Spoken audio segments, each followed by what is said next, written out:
बिस्मिल्लाहिर्रहमानिर्रहीम। लाखों करोड़ों द्रूद नबी अकरम सल्लल्लाहु अलैहि वसल्लम पर और उनकी आल पर। ख़वातीन रात आज वज़ीर-ए-आज़म के साहबजादे हुसैन नवाज JIT के सामने पेश हुए। इनसे 5 घंटे तफ्तीश हुई। हुसैन नवाज ने तफ्तीश के बाद मीडिया से बात करते हुए एतराज किया।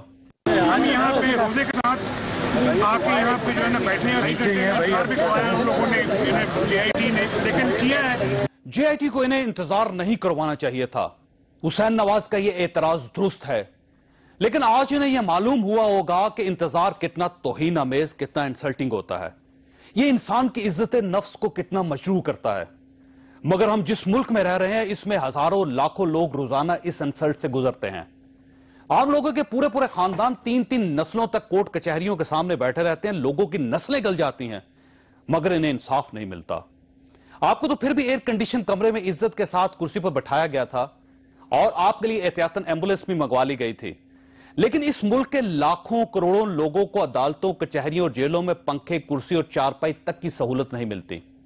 इनकी खवातीन पूरी जिंदगी फाइलें बगल में दाब कर जेलों के सामने नंगी जमीन पर बैठी रहती हैं। यहां केस चलता है तो 20-20 साल चलता रहता है, यहां तक कि सुप्रीम कोर्ट मुजरिमों को बेगुनाह करा देती है। तो उस वक्त पता चलता है कि मजहर हुसैन को मरे हुए 2 साल हो चुके हैं और गुलाम सरवर और गुलाम कादर 1 साल पहले फांसी लग चुके हैं। आज ये 2.5 घंटे और इन 2.5 घंटों का इंतजार आपके लिए पैगाम है कि इस मुल्क में इंसाफ सिसक रहा है। आप खुदा के लिए इंसाफ के वजूद में मौजूद कांटों पर तवज्जो दें। आप कोई ऐसा सिस्टम बना दें जिसमें किसी शख्स को इंसाफ के लिए इंतजार ना करना पड़े, जिसमें इंसाफ के लिए निकलने वालों को अपनी इज्जत नफ्स कुर्बान ना करना पड़े। आप लोगों ने अगर आज ये सिस्टम ठीक ना किया तो आप यकीन कीजिए आपको भी जस्टिस के लिए अपनी कई नस्लें कुर्बान करना पड़ जाएंगी। ख़वातीन रात हुसैन नवाज ने आज एक और दावा भी किया। कोई गलत चीज जो है ना अपना मेरे वालिद पे या मुझ पे या मेरे किसी बहन भाई पे नहीं हो सकेगी। ये बात मैं आपको बताता हूँ। क्या ये वाकई JIT में अपनी बेगुनाही साबित कर सकेंगे? आज हुकूमती अरकान JIT को बाइस करार देते रहे।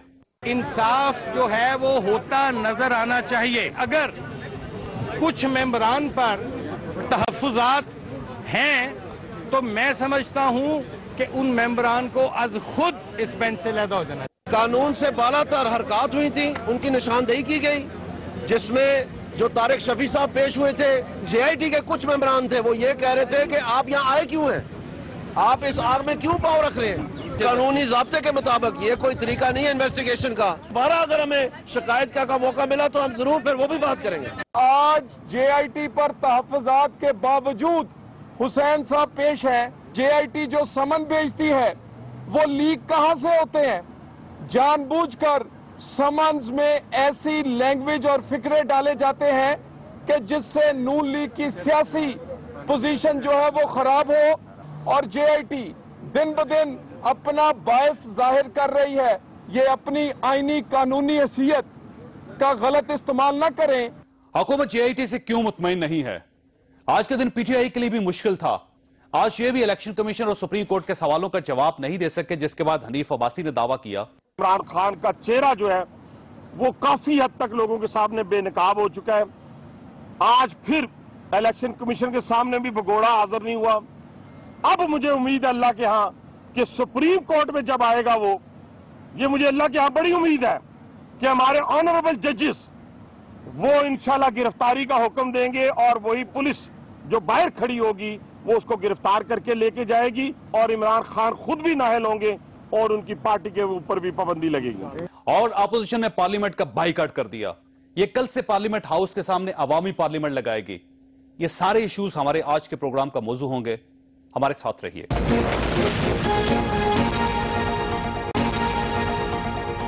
प्रोग्राम में दोबारा खुश आमदीद। हमारे साथ तशरीफ रखते हैं सेनेटर निहाल हाशमी साहब। पाकिस्तान मुस्लिम लीग नून के साथ इनका ताल्लुक है और आप इनको इस केस में भी बार बार आपको ये मीडिया में नजर आते हैं। आयशा गुलेलई साहब हमारे साथ तशरीफ रखती है। पाकिस्तान तहरीक इंसाफ के साथ इनका ताल्लुक है, MNA। और मौला बख्श चांडियो साहब ने हमें ज्वाइन किया, पाकिस्तान पीपल्स पार्टी के साथ ताल्लुक रखते हैं, कराची में हमारे साथ हैं। हाशमी साहब ये फरमाइएगा कि आपको भी JIT बाइस नजर आती है सर, वैसे जैसे आपके कुलीग्स को नजर आ रही? बिस्मिल्लाहिर्रहमानिर्रहीम। देखिए, इस JIT के बारे में जो भी JIT होती है, आपकी इंट्रो मुझे बहुत अच्छी लगी कि इंसाफ के तकाजे पूरे होने चाहिए और ये यकीनन हमें बहुत शिद्दत से एहसास है कि जब लोगों को इंतज़ार करना पड़ता है, मैं खुद एक वकील हूँ तो मुझे पता है कि लोग महीनों और सालों इंतज़ार करते हैं और इंसाफ के लिए मुंतज़िर रहते हैं।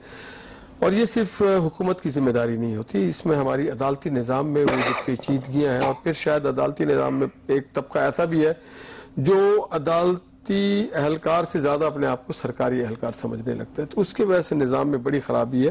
तो हुकूमत ने आज तक क्या किया? सर देखे ना, आज हुसैन नवाज साहब को भी तकलीफ हुई ना सर। इसमें हुकूमती सिर्फ आपको इस सिस्टम क्लीन करना चाहिए। कंजक्यूटिव हुकूमत जितनी भी है उन सब की इसमें अगर कोताहियां हैं, तो जो भी हमारी अदालती निजाम थी उसमें भी बड़ी रकम है। जीआईटी की तरफ आइए। जीआईटी आप देखिए, आपके चार कलीग्स को आज मालूम थी। देखिए तैयबा केस आपने उसको बहुत फाइट किया है। तैयबा केस उसमें औरंगजेब साहब जो सस्पेंडेड जज साहब थे उनकी तफ्तीश की थी जस्टिस कियानी ने, और फिर एक पॉइंट आया जब जस्टिस कियानी ने कहा कि मैं ये केस, और ये हमारे अदालती निज़ाम में है कि जब कोई किसी से मुतमईन नहीं होता है तो वो कहता है नॉट बिफोर मी कर देते हैं, नॉट बिफोर मी।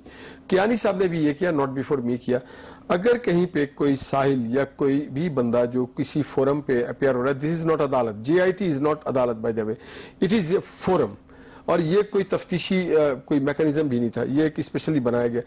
अगर यहाँ पे किसी अफराद के खिलाफ उनके बारे में बाइस्ड होने का या उनके बारे में, उनका काम स्टेटमेंट रिकॉर्ड करना, और जो स्टेटमेंट और जो डॉक्यूमेंट दे उसको फिर एग्जामिन करना है। जज पे एतराज होना तो जज को वहां से हट जाना चाहिए, सीट छोड़ देनी चाहिए। चीफ जस्टिस साहब ने भी ये किया था इमरान खान साहब के, ये जब बेंच बना था उसमें, क्योंकि इमरान खान साहब की तरफ से एतराज आया था तो वो उसमें नहीं बैठे। फोटोग्राफ था जिसमें उसमें नहीं बैठे, वो आपके साथ फोटोग्राफ थी ना सर उनकी? चीफ जस्टिस नहीं, हमारे साथ फोटो नहीं थी। अच्छा नहीं, मेरे साथ वो, अच्छा वो कोई और जज साहब थे, आप भूल गए वैसे। अच्छा सर, लेकिन मसला ये है जीआईटी के जो दोनों अफराद हैं, लेकिन अब मसला ये कि तफ्तीश में आप ये नहीं कह सकते कि मुझे इस शख्स पे एतमाद नहीं है। मसला फर्ज कीजिए कि अगर पुलिस तफ्तीश कर रही है तो मुल्जिम अगर ये कहे कि मुझे मुल्जिम नहीं है, इसमें कोई मुल्जिम नहीं है, क्योंकि ये तब होता है जब चार्ज फ्रेम होता है। दे आर नॉट मुल्जिम। देखिए अजमल में एक बहुत मार्केटुल आरत, इन पे इल्जाम भी नहीं है मेरा ख्याल है। देखिए इन पे वज़ीर साहब पे कोई एतराज नहीं है, दोनों उनके साहबजादों पे भी कोई इल्जाम नहीं है। कोई इल्जाम नहीं है, बिल्कुल इल्जाम नहीं है। आप एक बात मुझे बताइए, सन 72 से 45 साल हो गए, किसने आज इमरान खान साहब अपने हिसाब नहीं दे सके 15 साल के, और वो मियां नवाज शरीफ से 45 साल का हिसाब मांग रहे हैं। भाई वो हुकूमत में नहीं है, हुकूमत में रहे ना रहे, मैं आपसे कहता हूं कि अगर आप एक्सपेक्ट टेलीविजन को कहें कि आप एक एक रसीद दे सकते हैं, और वो भी दादा से पूछा जा, दादा का रसीद पूछा जा रहा हो पोता से, तो वो कलेक्ट तो करता है, वो सारी चीज पेश तो करता है। हम डिसऑनेस्ट नहीं है, हमने ये नहीं कहा कि ये अपार्टमेंट हमारे खौफ क्यों है सर आपको जीआईटी से?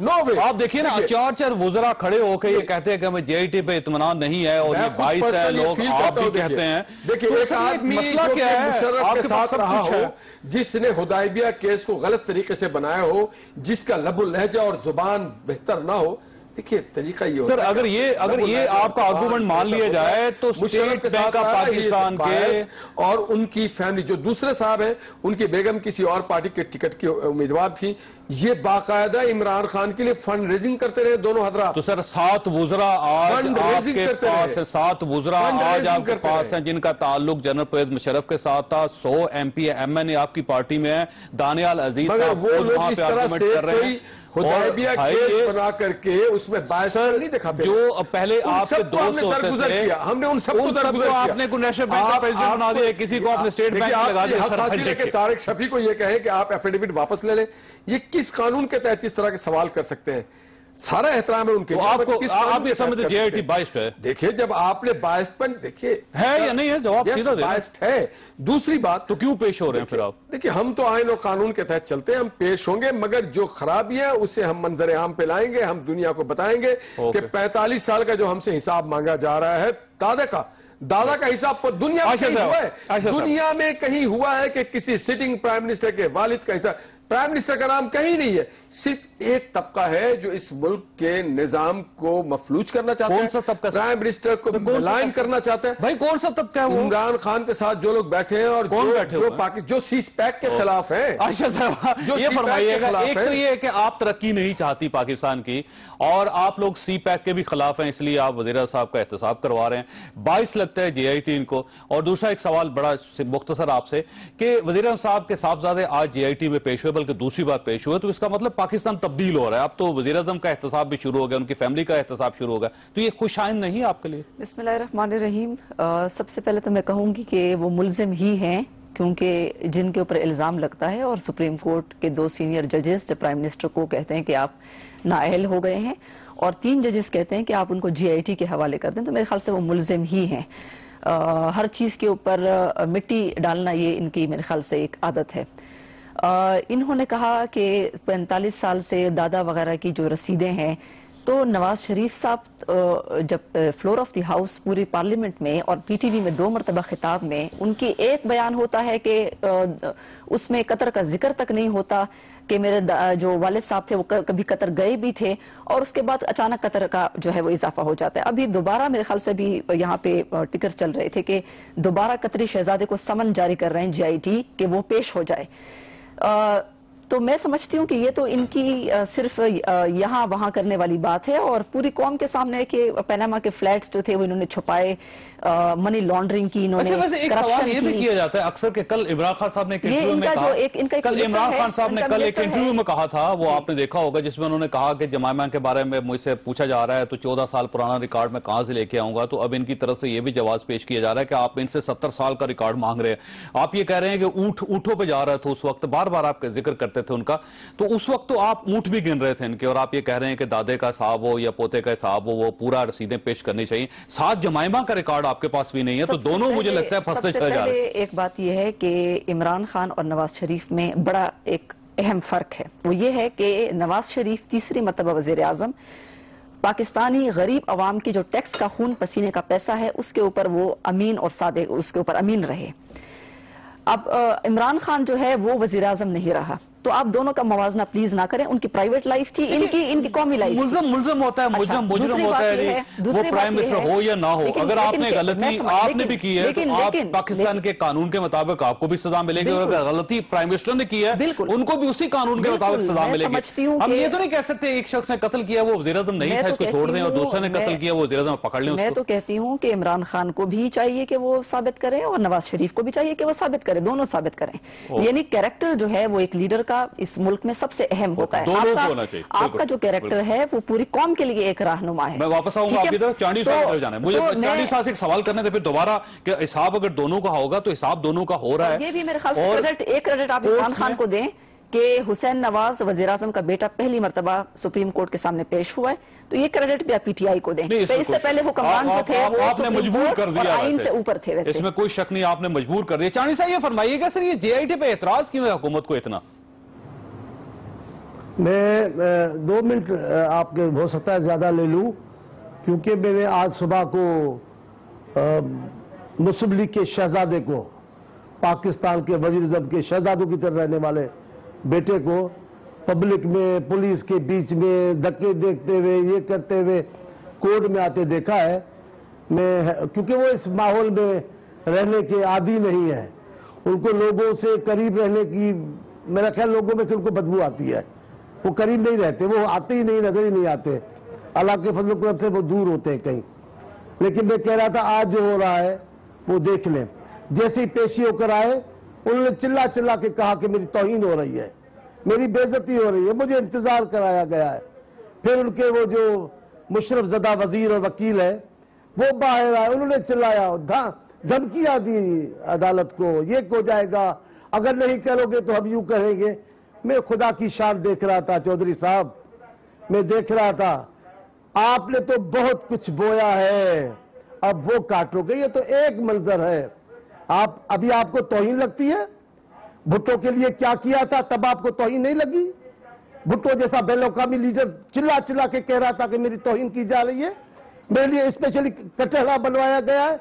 वो मौलवी मुश्ताक, उस पर आपके क़यादत के आपका कायद, उसका रूहानी पेशवा ज़िया खुश हो रहे थे। आज आपको बेइज्जती हो रही है, आज आपको इंतजार। बेनजीर साहबा को केस पे बुलवाकर, पेशी की डेट पर बुलवा कर मुलतवी करके 3-3 घंटे बिठवाते थे कोर्ट में, शहर शहर उसको अदालतों में भेजा, तब आपको इंतजार की तकलीफ महसूस नहीं हुई। आज आपको इंतजार की लग रही है। हमने क्या मांगा था? हमने भी फेयर ट्रायल मांगा था, तब तो आपको नहीं आया। ये फरमाइए कि ये JIT से चाणी साहब फरमाइएगा कि जेआईटी से इतने खाइफ क्यों हैं? जिस तरह ओपनली कह रहे हैं कि ये बाइस्ड है और सारे मुजरा कह रहे हैं, तो इतने खौफ क्यों है सर इससे? मैं बता रहा हूं, ये आदी है टेलीफोन पे सजा दिलवाने के, ये आदी है जजेस को खरीदने के। पहली बार इनका एहतसाब के लिए जरा इंसाफ का रवैया नजर आ रहा है। ये बायस काय के हैं? सुप्रीम कोर्ट ने फैसला किया है, उसके नतीजे में जीआईटी बनी है। अब जीआईटी पे एतराज काय का? तब तो आप बगले बजा रहे थे, बगला डाल रहे थे कि हम जीत गए। अब सुप्रीम कोर्ट ने किया है, अब आप अब इंतजार करो, फैसले का इंतजार करो। ये प्रेशराइज करना है, कुछ भी नहीं है। आम आदमियों की तस्लील नहीं है, बेनजीर साहबा की नहीं थी, भुट्टो की नहीं थी, आपकी तस्लील हो रही है। कोई तस्लील नहीं है, इंसाफ के तकाजे पूरे करने चाहिए। आपका नुक्ता बिल्कुल दुरुस्त है सर। वकील और इसमें कोई शक कुछ नहीं कह सकेंगे। आपको पता है कि बेनजीर भुट्टो जब आसिफ अली जरदारी साहब से मिलने के लिए एडियाला जेल जाती थी तो अपने बेटे का हाथ पकड़ के वो जेल के सामने खड़ी होती थी और बाज़ औक़ात ईंटों पे बैठना पड़ता था उनको बाहर। और इस वक्त इन्हीं की हुकूमत थी और इन लोगों ने कोई सपोर्ट नहीं की उनको। और ये जाहिर है एक मकाफात अमल है। फिर से पूछना था सर, ये आपका बोया हुआ है। रुकिएगा चांडी साहब एक मिनट। चौधरी साहब, कोर्ट और चीज जेल का इंतजार हो रहा है।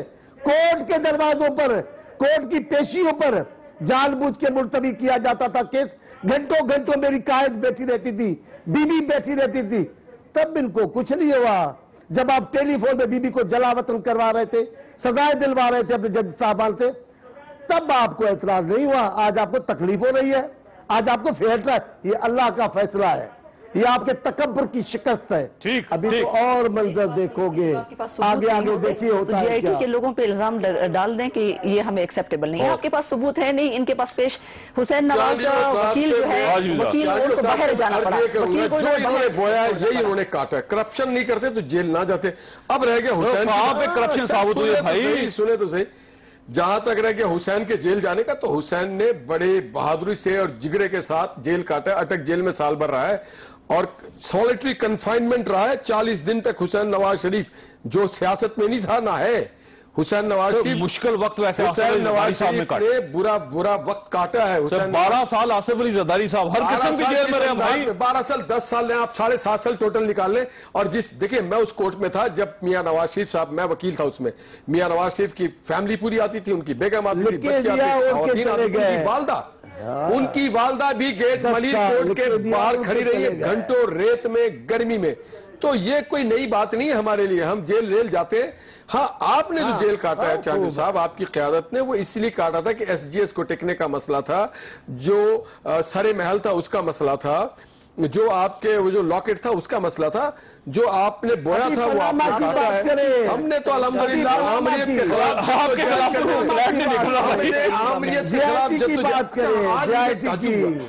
आज मुझे ताज्जुब हुआ कि जेआईटी के मेंबरन की शायद तबीयत खराब हो गई थी, उन्होंने अपनी इलाज के लिए शायद कोई एम्बुलेंस जेआईटी की बात नहीं, वो ख्याल ये क्योंकि खबरें कंफर्म नहीं है उनका। खबर चली थी वो, उसमें क्योंकि क्लियर नहीं है कुछ चीज, लेकिन एक हुसैन नवाज तो जेल रहा है, वो उनका ख्याल है कि हुसैन नवाज साहब में शुगर डाउन हो गई थी। सर हुसैन नवाज के लिए नहीं, हुसैन नवाज जेल में रहा है। मुझे लगता है शुगर डाउन हो गई जेआईटी के मेंबर्स की। ये एम्बुलेंस बुलाए क्यों? और अगर इन्होंने मजाक किया है तो इस तरह का मजाक अपने लिए ना करें, ये मुनासिब। जी जानी साहब आप कुछ फरमा रहे थे। मैं कह रहा था अभी वो बातें तो ठीक है, हम तो उसमें सुरखरू अदालतों ने बरी किया, हमने लिख के नहीं दिया वजीर आजम को कहने लिहाज करो, अदालत ने आपने लिख के दिया। आप 10 साल आप तो एनआरओ करके आए, भाग गए, जानबूझ आप एनआरओ करके आए, भाग गए। पनामा जेआईटी एनआरओ, बाकी पुरानी एनआरओ करके आए आप। ओ भाई वो बात सुने, उनका एनआरओ यहाँ पे कतरी खत निकल रहे हैं। आयशा साहब ये फरमाइएगा कि ये राशिद साहब वाला जो इशू है ना, वो आपके खिलाफ 1 करोड़ रुपए का हर्जाने का दावा होने वाला है। फवाद चौधरी साहब ने कहा है आप राशिद खान किसी और को पेंट कर रहे हैं। ये राशिद खान इमरान खान साहब वाला और है, इसका ताल्लुक पेशावर खैबर पख्तूनख्वा से। आपने लंदन में से कोई राशिद खान निकाल लिया। सर ये कम से कम इंसान तो, बंदा तो ठीक निकालें आप। देखते हैं क्या होता है, बंदा ये निकाल के दे देंगे ठीक। वैसे कौन है राशिद खान? वैसे आपसे भी गलती हुई, जो इनका फंड मैन है, जो इनका कतरी कौन है सर? फ्रंट इनका खतरी है। वैसे हमारा आपका भी कतरी फ्रंट में, वैसे हमारा भी केस सुप्रीम कोर्ट में चल रहा है, हमारी तरफ से कोई एतराज किसी पे नहीं हुआ। आपका केस तो 3 अदालतों में चल रहा है जी, इलेक्शन कमीशन में चल रहा है, हाई कोर्ट में चल रहा है, सुप्रीम कोर्ट में चल रहा है, तीनों जगहों पे आपका मौका मुख्तलिफ है। फर्स्ट टाइम इनको GIT में पेश होना पड़ा, वज़ीर आज़म साहब के जो साहिबजादे हैं उनको, तो उनकी तबीयत बड़ी खराब हुई है इस बात पे। कौम के जो बच्चे हैं वो तो रोजाना पेश होते हैं, जेलों में भी पड़े होते हैं सालों साल। एक भूखा जो है, एक भूखा मेरी एक भूखा जो है, जो हुक्मरानों की करप्शन की वजह से भूखा है, जब वो छोटी चोरी करता है वो 6-6 वैसे इमरान खान साहब पेश क्यों नहीं होते? वैसे आपस की बात है, उनके खिलाफ भी एक दहशतगर्दी का केस है, सुप्रीम कोर्ट कहेगी वो पेश होंगे। नहीं, वो इश्तिहार जारी है, इश्तिहारी हुए वो GIT पे एतराज किया है। इनकी तो वो मिसाल है कि ख्वाजा आसिफ, इनकी तो वो मिसाल है कि ख्वाजा आसिफ कहते हैं, आबिद शेर अली कहते हैं कि मुल्क में 0 लोड शेडिंग है, लोड शेडिंग फ्री पाकिस्तान हो गया है। तो इनकी तो वो मिसाल है कि वैसे आज प्राइम मिनिस्टर साहब ने ये कहा है कि मुझे ब्रीफिंग और दी जाती है और मुझे ये बताया जाता है कि लोड शेडिंग नहीं होगी और उधर लोड शेडिंग हो रही है। प्राइम मिनिस्टर साहब को मेरा ख्याल है पाकिस्तानी अवाम के बड़ा कॉन्फिडेंस है, पाकिस्तानी अवाम सारी सड़कों के ऊपर है। महंगाई की वजह से, बेरोजगारी की वजह से, सारी आपकी जो एक्सपोर्ट्स हैं वो कितनी लेवल पे कम हो गई है।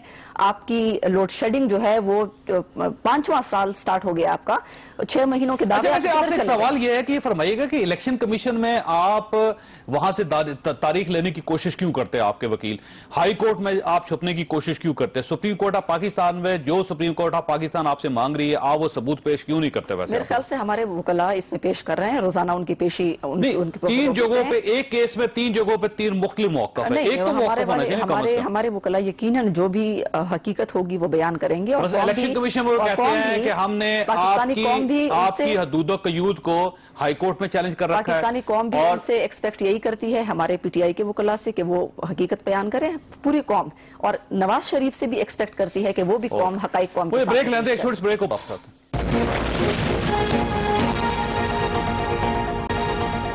प्रोग्राम में दोबारा खुश आमदीद। चांदी साहब, मुझे यूं महसूस होता है कि गवर्नमेंट डबल गेम खेल रही है। ये GIT में पेश भी हो जाते हैं और जो मांगा जाता है ये वहां पे सबूत लेकर चले जाते हैं, और साथ साथ ये भी करार दे रहे हैं कि GIT बाइस्ड है, 2 अरकान के ऊपर ये एतराज कर रहे हैं, ताकि अगर फर्ज कीजिए कि इनके हक में फैसला हो जाए तो ये इनके लिए काबिल कबूल हो जाएगा और ये कहेंगे कि उन लोगों ने फैसला किया है जिन पे हमें एतराज था, और अगर इनके खिलाफ फैसला आ जाए तो ये कह देंगे कि ये बाइस से हम पहले ही कह रहे थे कि हमारे खिलाफ फैसला आएगा। तो ये मेरा ख्याल है एक स्ट्रेटेजी है हुकूमत की। ये आप दुरुस्त कह रहे हैं, ये दबाव डालने का एक ड्रामा है, और जो उनके मुशर्रफज़दा वकील और वजीर है उनकी गुफ्तगू की धमकियाँ, ये सारा वही तरीक़ेकार है। और इनकी परेशानी, इनके लिए एम्बुलेंस का आ जाना, और ये कोई नई बात नहीं है, ये पहले भी जेल गए 2-3 दिन के लिए, जो रोए जेल वाले परेशान थे कि सफ़ेद दाढ़ियाँ हो गई हैं, सफ़ेद बाल आ गए। आप जेल के चंद दिनों में इतना रो रहे हैं, इतने बड़े मनसब देख के आए, ये इनमें ताकत जेल वेल की नहीं है। लेकिन मैं एक और बात कह दूं आपसे, जल्दी में कह रहा हूं, वो ये कि पनामा और GIT के नाम पे मियां साहब और उसके खानदान की रुसवाई के नगमे बच रहे हैं। क्या ज्यादा बोल सकते हैं? बच्चा बोल रहा है। जो हर जमायत को बोलते थे आज इनको बोल रहे, जो पीपल्स पार्टी को बोलते थे आज वो सबके सब अल्फाज पर पूरी कौम इनके लिए बोल रही है। लेकिन मेरी बहन ने लोड शेडिंग की बात करके मेरी तवज्जो ही तब्दील कर दी है। चौधरी साहब, सिंध में कयामत बपा है। 14 घंटे 18 घंटे बाज इलाकों में लाइट नहीं है। इस कयामत की गर्मी में, रोजे रखने के दिनों में लोग अंधेरों में सहरी करते हैं। कोई शक नहीं है, अंधेरों में इफ्तारी करते हैं। खैबर पख्तूनख्वा में दोनों में लोड शेडिंग है, बल्कि लोड शेडिंग बिजली होगी तो लोड शेडिंग होगी ना जी। चौधरी साहब कयामत की गर्मी है, दुहाई दे रहे लोग, बददुआएं दे रहे लोग। ये किस किस्म की हुक्मरानी है? मुल्क के चंद हिस्सों से, चंद इलाकों से कोई शिकायत नहीं लोड शेडिंग की, और इन सूबों में, छोटे सूबों में कयामत बपा कर रखी है इन्होंने। कोई है पूछने वाला? जरूर। जैसे अब किसी ने नहीं सोचा था कि सबको चोर कहने वाला खुद भी चोर की आवाजें सुनेगा, अदालतों में रुसवा करने वाला रहनुमाओं को खुद भी कभी। ये भी सुन ले आप, ये भी सुन ले, ये लोड शेडिंग की जो अजाब है ये इंतखाबात में ये भुगतेंगे। इंतखाबात में ये सूरत हाल इनके सामने आएगी, आप देख लीजिएगा। ये अच्छी सूरत हाल नहीं है हमारे लिए, लेकिन हम किसे कहें? कोई सुनने वाला नहीं, कोई पहली बात तो ये है कि आप लोगों की बददुआओं से डरें। रमजान में 2 सूबे इस वक्त लोड शेडिंग की पेट में खौफनाक कानून, और आपका अपना सूबा सिंध जहां से आपका ताल्लुक है, वहां पे लोग दुहाइयां दे रहे हैं। सर वहां पे बिजली नहीं, लोड शेडिंग के बाद की बात है भाई, वो कहां 10,000 मेगावाट चली गई। अगर आप मुझे इजाजत दें, जिस तरह से आपने मोहतरम चांडियो साहब को बहुत अच्छा टाइम दिया, इसमें जो तोहफा है लोड शेडिंग का, ये इनका लाया हुआ है, ये तोहफा इन्होंने दिया। इनके दौर में आपने 4 साल क्या किया सर? मुझे बोलने तो दे सर। इनके दौर में इन्होंने कभी कोशिश नहीं की कि लोड शेडिंग के खात्मे के लिए कोई एनर्जी की प्रोडक्शन हो। हमारे दौर में अल्हम्दुलिल्लाह हमने बिजली के प्रोडक्शन के चौधरी साहब बेशुमार मंसूबे। अब आगे आइए ना, आगे आइए। सिंध की जो मुझे अगर बोलने थे कि इलेक्ट्रिक को मुशर्रफ ने बेचा, ये उसके तायद में थे, और जब उसे रेक्टिफाई करने का टाइम आया, उसको दोबारा उसकी तस्दीक का टाइम आया, तो इनकी हुकूमत थी। आसिफ अली जरदारी साहब सदर पाकिस्तान थे। इन्होंने उस वक्त इनके लोगों ने दबा के कमीशन खाए, करप्शन किए के इलेक्ट्रिक के हवाले से, और फिर वापदा में इन्होंने भर्ती की, नौकरियां बेची गई, वापदा में नौकरियां बेची गई। आज वो नाहल किस्म के लोग वापदा में भर्ती है, जिनसे संभल नहीं रहे, और ये एक साजिश के तहत 7 लाख फिल्म के जमाने गाने गा रहे हैं, बंद कर रहे हैं। बात करो, इन्होंने लोग भर्ती कराए हुए थे उस वक्त। आज वापदा में जो power and water and power की मिनिस्ट्री थी, इनके लोगों ने इन्होंने नौकरियां बेची और भर्ती कराए अपने कारकुनों को।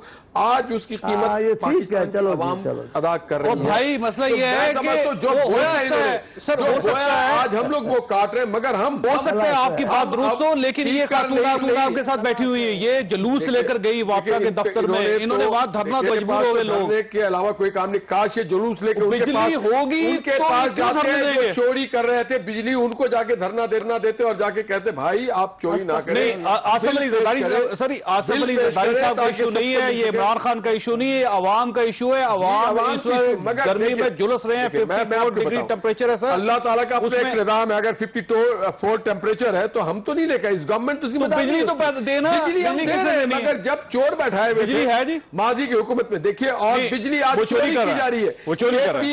आपके सामने है कि बिजली नहीं है ना, अब ये अपनी एक्सप्लेनेशन में क्या जवाब दें। और वैसे भी मैं आपको बताऊं, मैं आपको इन्होंने ये कहा है, इन्होंने कहा है कि बिजली चोर थे, और सारे ख्वाजा आसिफ ने मुझे कहा कि आप बिजली चोर हैं, और आपके साथ हम बिल्स लेकर आए उस दिन, और पाकिस्तान के बहुत सारे ऐसे इलाके हैं जहां पे 98 to 100% रिकवरी होती है, वहां पे भी बिजली नहीं होती।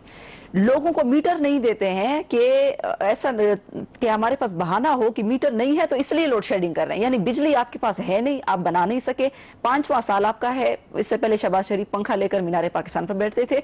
इफ्तिताह बहुत, यकीनन इन्होंने कहा कि इफ्तिताह बहुत ज्यादा हुए हैं, फीते बड़े काटे गए हैं, लेकिन बिजली जो है वो नहीं। इश्तिहारात में बिजली है, वैसे ग्राउंड पे नहीं है।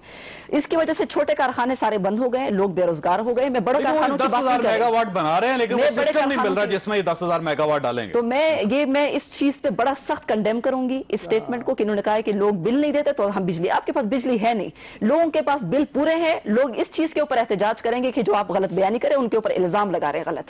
और दूसरी बात यह है कि देखें, इनके गवर्नमेंट में इन्होंने कहा कि इलेक्ट्रिक उन्होंने बेच दिया, तो आपके पास जो वापदा जो आपकी स्टेट ओन्ड है उसको आपने तबाह कर दिया।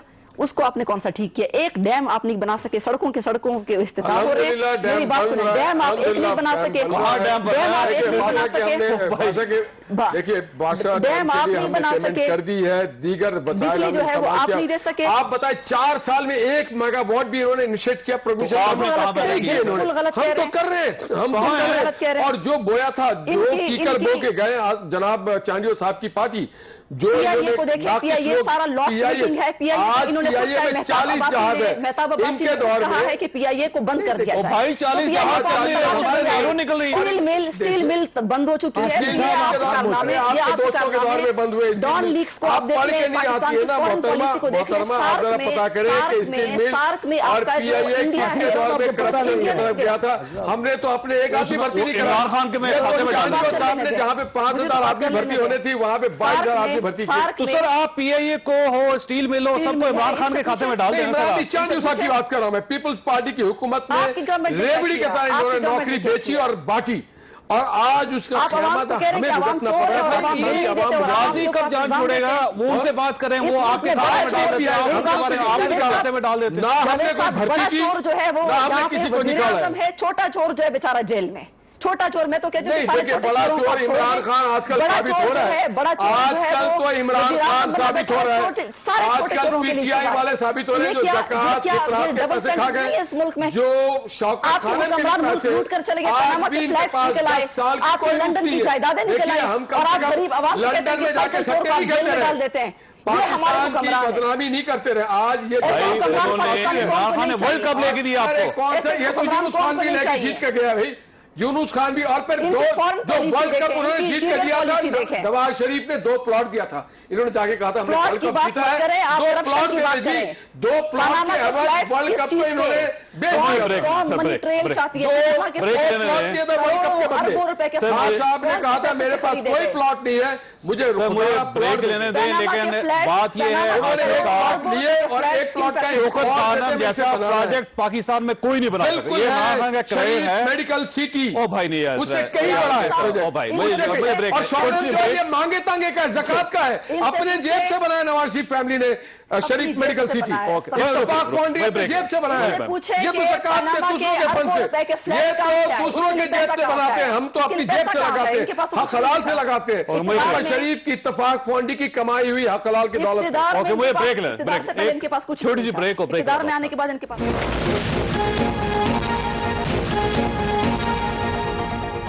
प्रोग्राम में दोबारा खुश आमदी। चांदी साहब, अब आप सिनेरियो देखिए कि आज का सारा दिन कोर्ट्स और कचहरियां आप देख रहे होंगे, जेआईटी एक्टिव थी, इलेक्शन कमीशन एक्टिव था, हाई कोर्ट एक्टिव थी, सुप्रीम कोर्ट एक्टिव थी।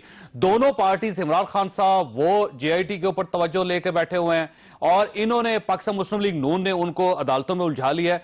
रसीदें इमरान खान साहब के पास भी नहीं है और रसीदें वज़ीर साहब के पास भी नहीं है, तो इन दोनों का क्या मुस्तकबल है सर? मियां साहब का मुस्तकबिल तो नजर आ रहा है, जादूगरी करे या ताकत का मुजाहरा करे या जो उनको खास पावर है वो इस्तेमाल करे। बच भी गए तो नहीं बचेंगे, इलेक्शन में इनको सामना करना होगा। खान साहब भी मुतजाद बयान देकर पूरी उनकी क़यादत अहम लोग, मुझे भी परेशानी हो गई है कि जैसे पनामा में आगाज में इनका एक बयान आपस में नहीं मिलता था, बहुत सारे हैं, लेकिन मुझे इतनी सारी की तफसील नहीं। मैं और बात करना चाह रहा हूँ चौधरी साहब, मुझे माफ़ कीजिएगा, ये आपके पास हाशमी साहब बैठे हैं, मेरे भाई हैं, मेरे दोस्त हैं, ये सियासी मजजूब हैं, न किसकी सुनते हैं न सलीके से बात करते हैं। सवाल एक पूछेंगे जवाब ये कोई दूसरा देंगे। इनको पता ही नहीं कि बीबी ने 88 में IPPs के जो मंसूबे लगाए, या जो IPPs के जो आपने सैफ रहमान के जरिए उनको भागने पर मजबूर किया, बिलाखिर आप भी नाकाम हुए, फिर उनको मिन्नतें करके लाए। आपने क्या किया आप बताएं? हमने आगाज किया और आज भी मेरे कायद, मेरे चेयरमैन रेट रखा था चांदियो साहब को पूरी सफर सगीर में सबसे ज्यादा रखा था। आपने उस जमाने में जो रेट था वो डबल था और उसी पे तो आपसे चार्ज किया गया कि आप कमीशन खा रहे हैं। सुन तो, अरे यार सुन तो सही यार, सुन तो सही। आज भी मेरे कायद एक मंसूबे का इफ्तिताह करने गए, बिजली के मंसूबे का, और हमारे हैं, हम हवा पे बना रहे हैं। इंशाअल्लाह ताला आप देखेंगे कुदरती में कोयले से हम बनाएंगे इंशाअल्लाह। ये नंदीपुर बिजली आ गई, नंदीपुर, फिर नंदीपुर खर्रास, अब नंदीपुर की बात शहर नहीं बना, वो 90 अरब किधर गया? आपसे लाड़काना नहीं बन रहा है, कराची के कचरे नहीं उठ रहे। जिस पार्टी से गंदगी का ढेर ना उठता हो, जहां पे बच्चे इम्तिहान नकल खुलेआम देते हो, नकल खुलेआम होता हो, शहर कचरे का ढोर हो, सड़कें टूटी हुई हो, पीने का पानी ना हो, वो पाकिस्तान को बदलेगा? आपके 9 साल हमने भाई उनका वो फेल हो गए थे, आप तो बदल लेते हैं। आपसे क्या बदल लिया? अल्हम्दुलिल्लाह पंजाब को देखें आप, बलूचिस्तान भाई वो रो रहे हैं, खैबर पख्तूनख्वा में रो रहे हैं, सिंध में रो रहे हैं, पंजाब में खैबर कल स्पीकर साहब के हल्के में एहतजाज हुआ। बिजली हम ले आएंगे जनाब, कब ले आएंगे? जो कमिटमेंट किया हम करेंगे। 4 साल में तो कुछ नहीं हुआ। आ जा रहा है, जल्दी आएगा। जो कब आएगा? ये पनामा के फैसले से पहले आ जाएगा इंशाल्लाह, बहुत जल्दी आ जाएगा। इस वक्त पाकिस्तान में पूरे पूरे एशिया की महंगी तरीन बिजली 19 रुपए फी यूनिट गरीब आवाम को बेची जा रही है। तो ये इनकी गवर्नमेंट की परफॉर्मेंस बिजली है 7 रुपया बिजली के इफ्तिताह हो रहे हैं, बिजली आ रही है, कब आएगी बीबी को बोलने दो ना यार। बिजली पे आपकी ज़राअत चलती है, बिजली पे आपके कारखाने चलते हैं, तो आपकी ना तो ज़राअत आपके मुल्क की चल रही है, ना आपके कारखाने चल रहे हैं, एक्सपोर्ट्स आपके डाउन हो गए, बेरोजगारी आपकी बढ़ रही है, महंगाई आपकी बढ़ रही है। तो ये इनकी गवर्नमेंट, ये जो आपने कहा था नया पाकिस्तान बनाएंगे, पेशावर में फॉरेन इन्वेस्टमेंट लाएंगे, बेरोजगारी का खात्मा करेंगे, वो नहीं कर सके, आप तो करें ना, आप तो करें, कुछ भी नहीं कर सके। तो आपने क्या किया भाई? ये भी नहीं कर सके कि बनी गाला के मकान की रसीद लेके हमने देखे, वैसे आपके पास रसीदें हैं? हाँ, एक चीज ये कर सके, कंटेनर इनका अपना है, डीजे को भी इन्होंने पेमेंट नहीं की, कंटेनर इनका अपना है, धरना दे उनको तो बात करने दे। एक बात तो ये कि इमरान खान और नवाज शरीफ का मवाजना, एक दफा फिर मैं कह रही हूँ कि ये बहुत एक लॉजिकल बात होगी कि बड़ी एक गलत बात होगी। तो जुर्म होता है ना जी। नहीं, गलत बात इसलिए कि इमरान खान कोई कौमी पैसे के ऊपर उसने अपनी बनेगाला की जायदाद नहीं बनाई। नवाज शरीफ की जो जायदाद है मेरी बात सुने, क्रिकेट से उन्होंने कमाया, क्रिकेट से कमाया, क्रिकेट से उन्होंने कमाया और वो पाकिस्तान लेकर आए। उस जमाने में इक़्तिदार क्रिकेट की फीस होती थी 15 रुपए, 20 रुपए, 25 रुपए। मुझे पहले मौका दे दें। बोले। नवाज शरीफ साहब के पास इक़्तिदार में आने से पहले क्या था और इक़्तिदार में आने के बाद क्या था, फैसला होना जरूरी है। अच्छा, दूसरी बात है कि 302 अरब रुपए इनके बजट में भी सप्लीमेंट्री बजट आया है। ये इतने एक्सेसिव इन्होंने बजट इस्तेमाल किया है जो कि किसी भी डेवलपमेंटल स्कीम में इस्तेमाल नहीं हुआ। कहां पे इस्तेमाल है कुछ पता नहीं। ये सारे सवाल तो इनसे करना चाहिए। कुलभूषण यादव का केस इन्होंने किस तरीके से लड़ा है, जिंदाल के कहने पे लड़ा है, इंडियन मोदी के कहने पे लड़ा है। आपकी फॉरेन पॉलिसी क्या है, पॉलिसी क्या है, फाइनेंशियल पॉलिसी क्या है, लोड शेडिंग क्या है। चाणी साहब ये फरमाइएगा कि आप कल अवामी पार्लियामेंट में लगा रहे हैं, सर आप पार्लियामेंट के बाहर बैठ के कल आपकी पार्टी खिताब करेगी और ये फरमाइएगा कि जब आप इश्यूज को इस सड़कों पर लेके आएंगे तो पहले इतना कंफ्यूजन है, तो ये कंफ्यूजन में इजाफा नहीं हो जाएगा सर? चौधरी साहब, पहले मैंने एक मंजर देखा सेनेट में वजीर दाखिला के रवैये के खिलाफ, उसके तकब्बुर वाली गुफ्तगू और अंदाज के खिलाफ सेनेट ने कई दिन अपने इजलास बाहर किए, लेकिन किसी को भी उसका एहसास नहीं हुआ। बिल आखिर वजीर आजम की उन्होंने नहीं मानी, वजीर ने मिन्नतें की, वो नहीं आए वजीर साहब कहने पे। बिल आखिर उनको वजीर ममलकत लगाना पड़ा हमारे हवाले के पार्लियामेंट के मामलात पर। अब भी ये सिर्फ इनको बताना है, लोगों को बताएं इनकी कानून और आइन की पासदारी का ख्याल, इनको बताना चाहते हैं।